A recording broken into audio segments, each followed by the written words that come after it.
Hello everybody! How are you doing today? So I'm very proud to introduce you to Mr. Léo Chazallet, who is here in Japan on tour and has been kind enough to come and visit Bass Japan Direct and try out some basses. So Leo, you're here with, what band are you here with? Yeah. I saw their concert the other night, by the way. It was fantastic. I've been playing all week at the Blue Note Tokyo with Chico and the Gypsies. Awesome music, awesome energy on stage, and very, very happy to be visiting Japan for the first time actually. It was kind of a dream for me, and so happy to have been welcomed at Bass Japan Direct. I mean, you've been frequenting a number of nice bass shops and stuff, and trying out different instruments, haven't you? No doubt it's a bit of a playground. Here in Tokyo for musical instruments. Oh, sure. I've been playing Fender my whole life, and I kind of did a full circle of everything, and Fender from pre-CBS to Japan models, and I was looking to try other brands like Atelier Z or Moon. And you're definitely the guy too. I'm one of them. And maybe I might be the best guy for talking about that in English. That's the difference. That's the difference. But and yes, fantastic. So in your hands now you have an Atelier Z. This is an M245 77. Yeah. Actually, it was my favorite of the world tryout today. Right. It's for me like a 70s jazz bass, but better build and more consistent.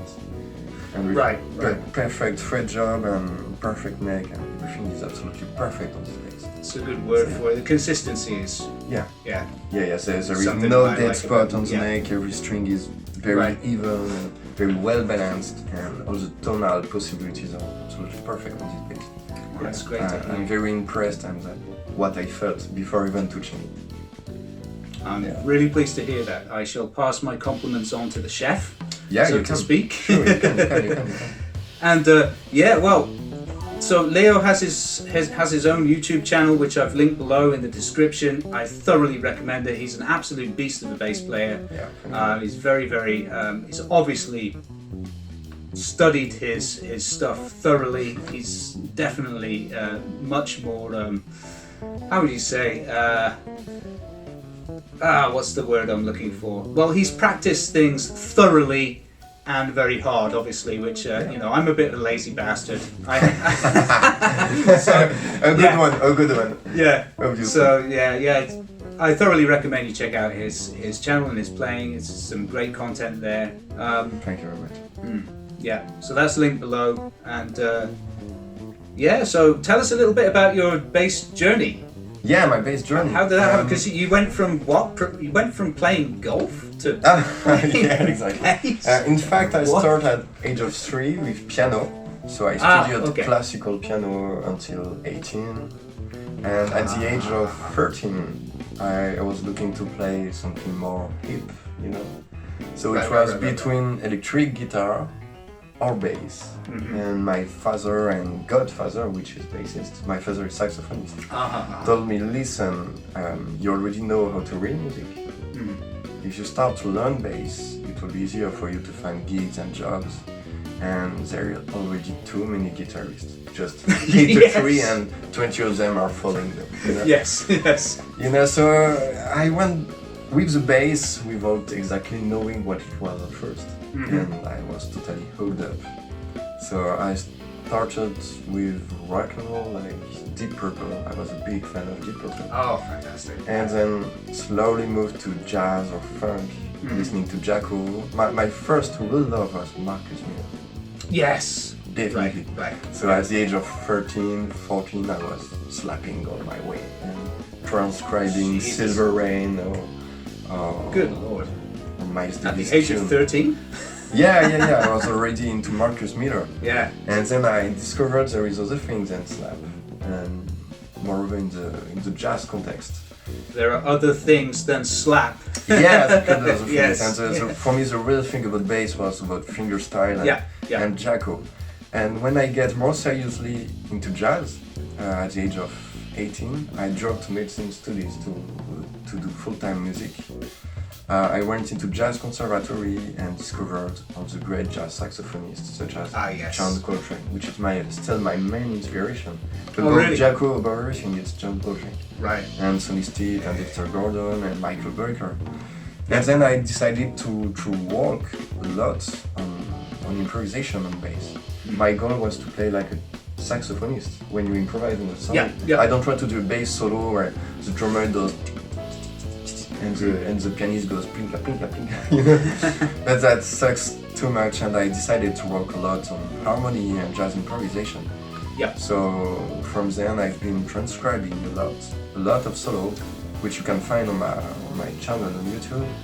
And for me, what was closer to classical studies on bass were Jaco Pastorius tunes. So I just took every tune from Jaco and played it note for note, doing a lot of work on finding the right fingerings, the right accents and dynamics, and playing to get closer to his song.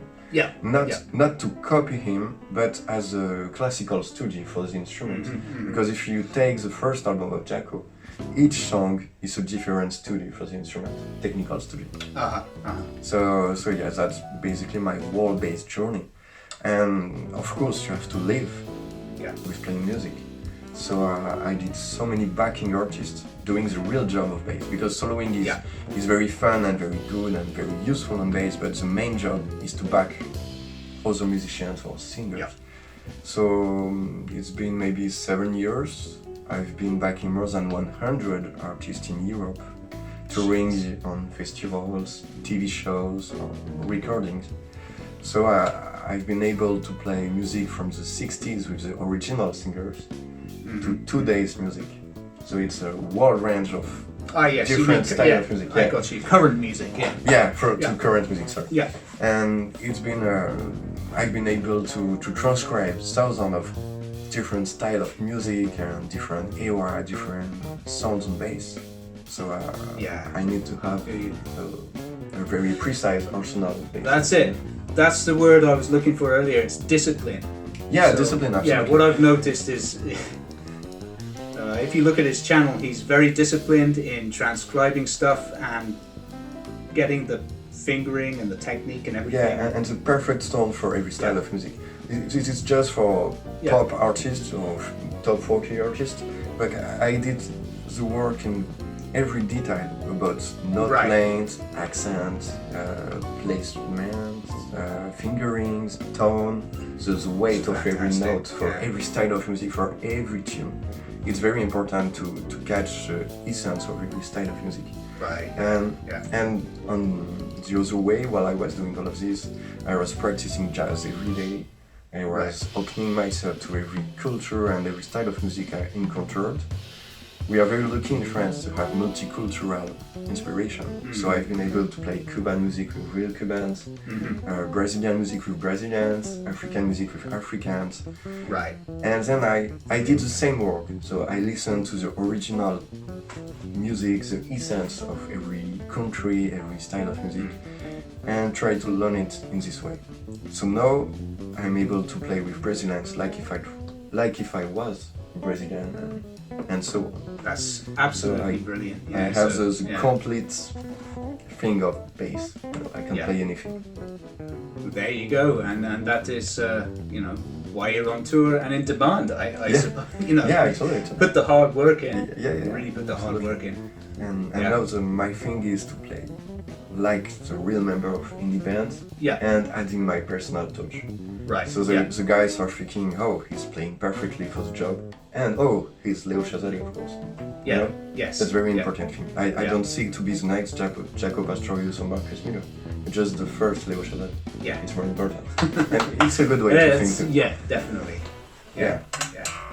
Well, that's fantastic. Thanks very much for taking the time to tell us about your work and what you do. Yeah. So check out his channel. Again, it's linked below, and I'll leave links to other social media and whatnot down below as well. All right, guys. Thanks a lot for watching. As usual, I really appreciate you liking and subscribing to my channel, and I'll see you again for some more videos soon. All right. Peace out. Peace. Bye.